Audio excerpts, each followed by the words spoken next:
Good evening money persons, welcome to daily money show number 453. ఈ రోజు daily money షోలో pharma stocks రిలేటెడ్గా ఒక ఇంపార్టెంట్ న్యూస్ ఉన్నది, దాని గురించి డిస్కస్ చేసుకుందాం.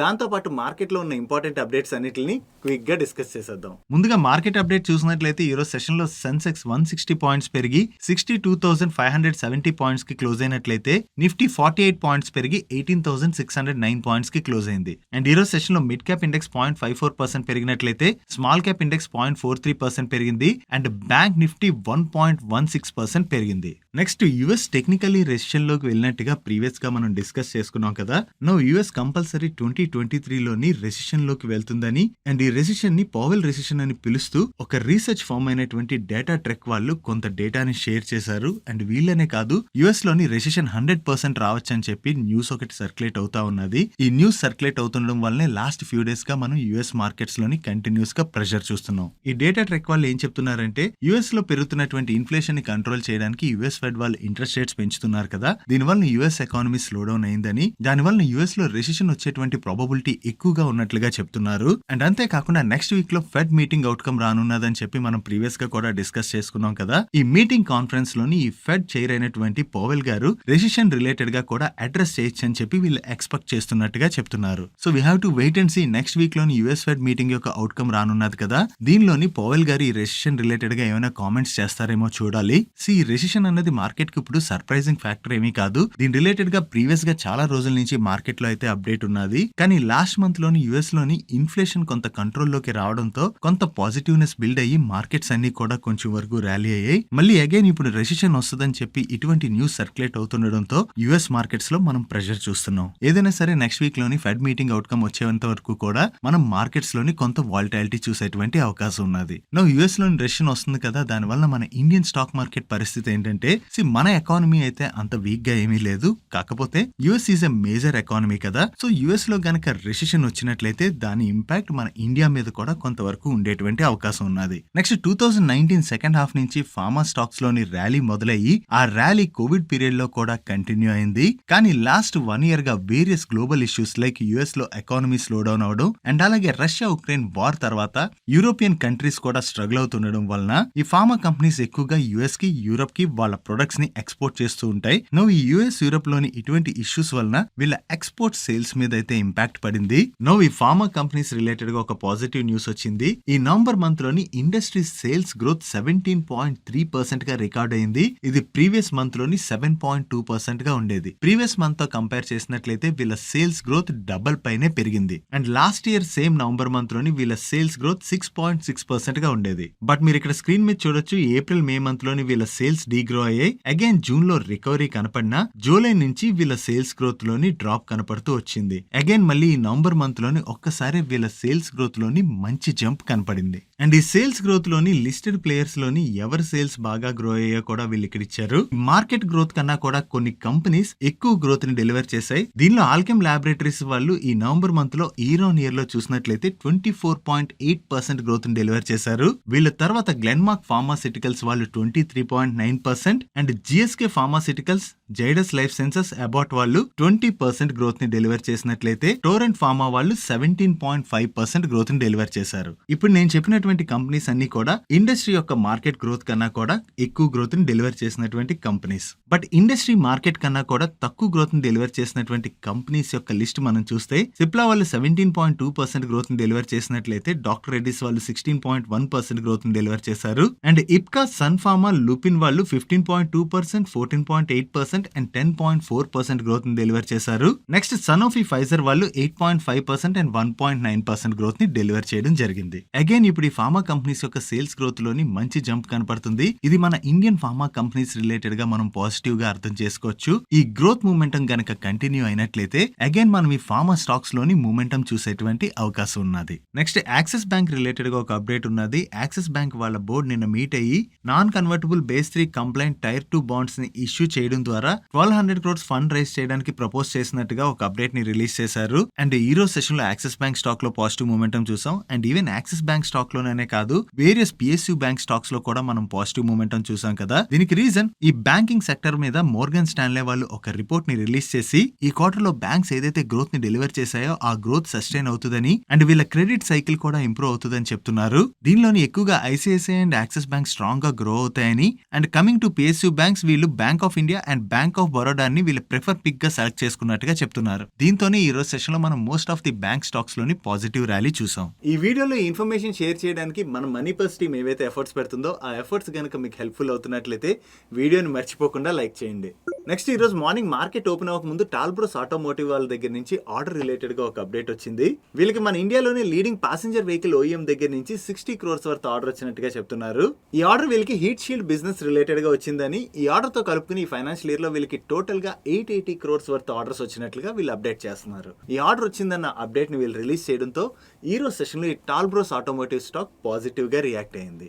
నెక్స్ట్ త్రివేణి ఇంజనీరింగ్ వాళ్ళ ప్రమోటర్స్ ఈ రోజు బ్లాక్ డీల్ లోని 7.03% ఈక్విటీని ఈచ్ షేర్ 280 రూపీస్ నుంచి 285 రూపీస్ మధ్యన సెల్ చేయొచ్చు అని చెప్పి నిన్న నైట్ అప్డేట్స్ వచ్చాయి.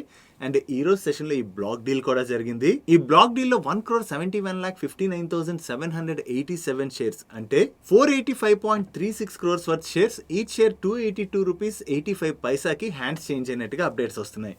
నిన్న క్లోజింగ్ ప్రైస్ కన్నా కూడా ఈ బ్లాక్ డీల్ కొంత డిస్కౌంట్ లో జరిగింది. అండ్ ఈ బ్లాక్ డీల్ లో ప్రమోటర్స్ సెల్ చేస్తున్నారన్న అప్డేట్ తోని ఈ రోజు సెషన్ లో ఈ త్రివేణి ఇంజనీరింగ్ స్టాక్ లో మనం ప్రెషర్ చూసాం. నెక్స్ట్ HCL టెక్నాలజీస్ వాళ్ళు ఇంటెల్ కార్పొరేషన్ అండ్ మ్యావరిస్ ఈ ఇద్దరితోని కొలాబరేట్ అయ్యారు. ఈ కొలాబరేషన్ లో భాగంగా కమ్యూనికేషన్ సర్వీస్ ప్రొవైడర్స్ కి scalable private 5G network solutions ని డెవలప్ చేసి ప్రొవైడ్ చేయబోతున్నట్టుగా అప్డేట్ చేస్తున్నారు. Next Ujjivan small finance bank ఒక ఎండి అండ్ సిఇఓ అయినటువంటి ఇత్రా డేవిస్ గారిని మరొక 2 years పాటు ఆ పొజిషన్ లో రీఅపాయింట్ చేయడానికి ఆర్బీఐ దగ్గర నుంచి వీళ్ళకి అప్రూవల్ వచ్చినట్లుగా చెప్తున్నారు. ఈయన్ని రీఅపాయింట్ చేయడానికి ఆర్బీఐ దగ్గర నుంచి అప్రూవల్ వచ్చిందన్న అప్డేట్ తో ఈ రోజు సెషన్ లో Ujjivan small finance bank stock లో పాజిటివ్ మూమెంటం చూసాం.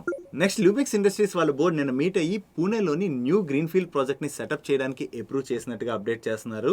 ఈ ప్రాజెక్ట్ లోని ఫేజ్ 1 లో భాగంగా వీళ్ళు 175 crores ని ఇన్వెస్ట్ చేయబోతున్నట్లుగా అండ్ ఈ టోటల్ ఫండ్ ని డెట్ అండ్ ఇంటర్నల్ ఎక్యురల్ రూట్ లోని అరేంజ్ చేయబోతున్నట్టుగా చెప్తున్నారు. వీళ్ళకి ఓఈఎం కస్టమర్స్ దగ్గర నుంచి అడ్వాన్స్ లైటింగ్ సొల్యూషన్స్ రిలేటెడ్ గా ఏవైతే ఆర్డర్స్ వచ్చాయో ఈ ఆర్డర్స్ ని ఫుల్ఫిల్ చేయడానికే ఈ న్యూ గ్రీన్ ఫీల్డ్ ప్రాజెక్ట్ ని సెటప్ చేయబోతున్నట్టుగా వీళ్ళు అప్డేట్ చేస్తున్నారు. వీళ్ళు ఈ న్యూ గ్రీన్ ఫీల్డ్ ప్రాజెక్ట్ ని సెటప్ చేస్తున్నారని అప్డేట్ రిలీజ్ చేయడంతో ఈ రోజు సెషన్ లో ల్యూమెక్స్ ఇండస్ట్రీస్ స్టాక్ పాజిటివ్ గా రియాక్ట్ అయింది. నెక్స్ట్ బ్రైట్కామ్ గ్రూప్ రిలేటెడ్ గా జీ బిజినెస్ లో ఒక న్యూస్ అప్డేట్ వచ్చింది. ఈ బ్రైట్కామ్ స్టాక్ రిలేటెడ్ గా ఒక షేర్ హోల్డర్ అండ్ ప్లెడ్జిక్ మధ్య జరిగినటువంటి ఇష్యూ రిలేటెడ్ గా ఒక పోలీస్ కంప్లైంట్ రిజిస్టర్ అయిందని, దీనివల్ల ఈ స్టాక్ రిలేటెడ్ గా అన్ని సెటిల్మెంట్లని ఆపివేయాలని అండ్ అంతేకాకుండా December 5th and 6th మధ్య జరిగినటువంటి ట్రాన్సాక్షన్స్ అన్నిటిని కూడా రిపోర్ట్ చేయాలని చెప్పి ఎక్స్చేంజెస్ బ్రోకర్స్ కి నోటిఫై చేసినట్టుగా చెప్తున్నారు. అండ్ ఈ బ్రైట్కామ్ రిలేటెడ్ గా మీకు కొన్ని బ్రోకింగ్ యాప్స్ ఓపెన్ చేసినప్పుడు దీనిలో సెటిల్మెంట్స్ ప్రెజెంట్ జరగట్లేదని చెప్పి ఒక మెసేజ్ వచ్చి ఉండొచ్చు.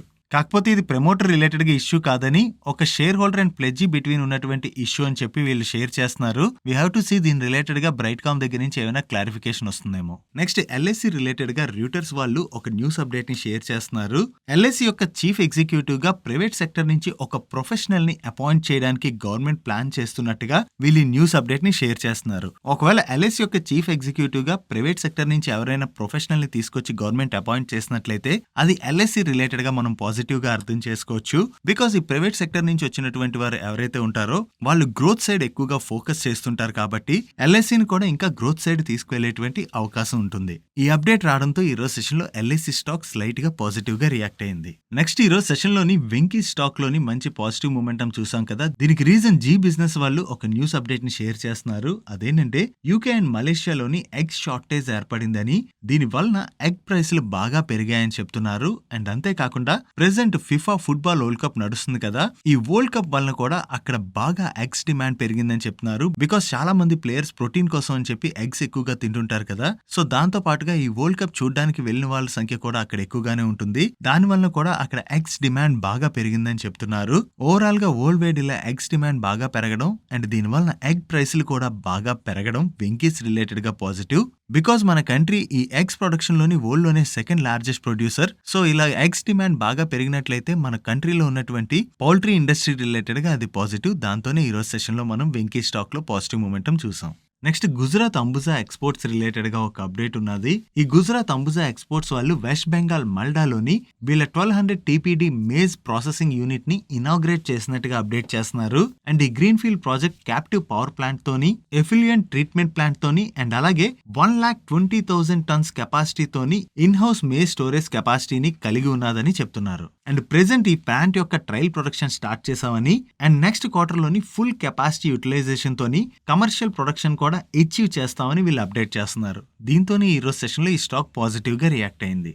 నెక్స్ట్ ఇన్సూరెన్స్ కంపెనీస్ రిలేటెడ్ గా గవర్నమెంట్ ఒక రెగ్యులేషన్ పాస్ చేసింది. ఈ ఇన్సూరెన్స్ ప్రొడక్ట్స్ ని సెల్ చేయడానికి బ్యాంక్స్ అండ్ అలాగే insurance marketing firms various insurance companies తోని టైఅప్ అయ్యి వాళ్ళ ప్రొడక్ట్స్ ని సెల్ చేస్తుంటాయి కదా. ఇప్పటి వరకు బ్యాంక్స్ కి life, general and health segment లోని ఓన్లీ 3 ఇన్సూరర్స్ తోనే టైఅప్ అవడానికి అలౌ ఉండేది.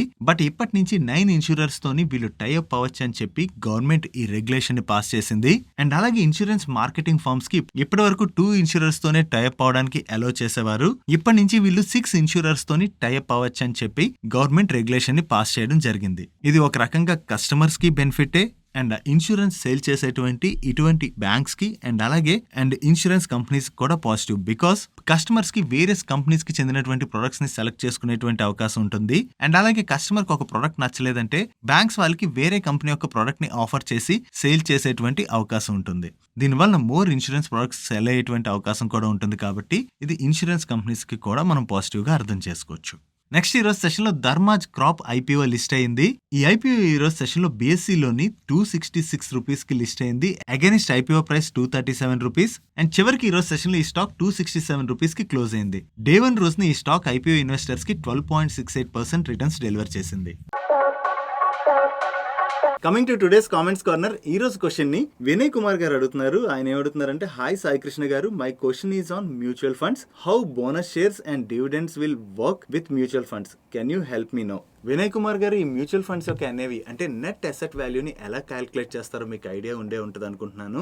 జనరల్లీ ఈ నెట్ అసెట్ వాల్యూని ఎలా క్యాలిక్యులేట్ చేస్తారంటే ఆ ఫండ్ దగ్గర ఉన్నటువంటి టోటల్ అసెట్స్ అంటే ఈక్విటీ కాంపోనెంట్ ని అండ్ అలాగే క్యాష్ కాంపోనెంట్ ని కలిపి NAVని క్యాలిక్యులేట్ చేస్తుంటారు. అండ్ కమింగ్ టు డివిడెండ్స్, ఈ ఫండ్ ఏ స్టాక్స్ లో అయితే ఇన్వెస్ట్ చేసిందో ఆ స్టాక్స్ నుంచి డివిడెండ్స్ వస్తాయి కదా.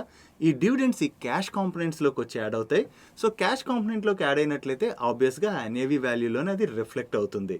అండ్ అదే బోనస్ షేర్స్ గురించి అడుగుతున్నారు కదా. బోనస్ షేర్ వచ్చినట్లయితే పెద్ద చేంజ్ ఏమి ఉండదు. ఎందుకంటే బోనస్ షేర్స్ వచ్చినప్పుడు ఆ స్టాక్ యొక్క ప్రైస్ కూడా అడ్జస్ట్ అయిపోతుంది. ఓన్లీ నెంబర్ ఆఫ్ షేర్స్ పెరుగుతాయి అంతే. సో దానివల్ల మనకి NAVలో పెద్ద చేంజ్ అంటూ రాదు. I hope this clarified your query. And మీలో కూడా ఎవరికైనా ఏమైనా క్వశ్చన్స్ ఉన్నట్లయితే కింద కామెంట్ సెక్షన్లో కామెంట్ చేయండి. మన నెక్స్ట్ డైలీ మనిషిలో పిక్ చేసి ఆన్సర్ చేయడానికి ట్రై చేస్తాను. That's it for today's daily మనిషి. గైస్, ఈ రోజు డైలీ మనిషిలో నేను షేర్ చేసిన ఇన్ఫర్మేషన్ మీకు నచ్చినట్లయితే ఈ వీడియోని లైక్ చేయండి. అండ్ ఈ video me friends and family members helpful అవుతుందంటే ఈ వీడియోని వాళ్ళకి షేర్ చేయండి. అండ్ మీరైతే ఫస్ట్ టైం మన మనీ పర్ ఛానల్కి వచ్చి ఛానల్ ఇంకా సబ్స్క్రైబ్ చేయలేనట్లయితే ఇక్కడ ఉన్న ఛానల్ లోగో మీద క్లిక్ చేసి ఛానల్ సబ్స్క్రైబ్ చేస్తూ పక్కన ఉన్న బెల్ ఐకాన్లో ఆల్ నోటిఫికేషన్స్ యాక్టివేట్ చేసుకోండి. నేను చంద్రశేఖర్ పత్రి మరొక ఇంట్రెస్టింగ్ వీడియోతో కలుద్దాం. Good night.